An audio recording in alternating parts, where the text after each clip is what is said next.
80 টাকা পটল। এই কারণ কি আমি তো 40 টাকা দেখলাম, 60 টাকার পটল আপনি 80 টাকা কেন বেচতেছেন? তাহলে আপনি কি 15 টাকা পার কেজিতে লাভ করবেন না? এখানে যারা চাঁদাবাজি করে এই লোকটা এবং এখানে এরা বলবে এরা তরকারি আড়ত থেকে কিনে আনে 40 টাকা, বিক্রি করে 80 টাকা।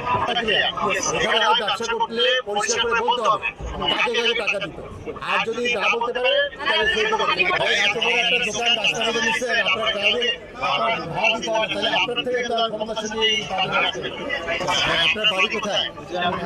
ঢাকা মানে কোন জায়গায় থাকে? নতুন একটা সবসময় এই বাজারে আসে। আপনার কি বড়দিন বা 20 দিন আগে সবজির অবস্থা ছিল, দামটা কমেছে? হ্যাঁ কমেছে। পটল কত করে বিক্রি করছে? পটল 80 টাকা পটল। এই কারণ কি আমি তো 40 টাকা দেখলাম, এটা কারণ বাজারে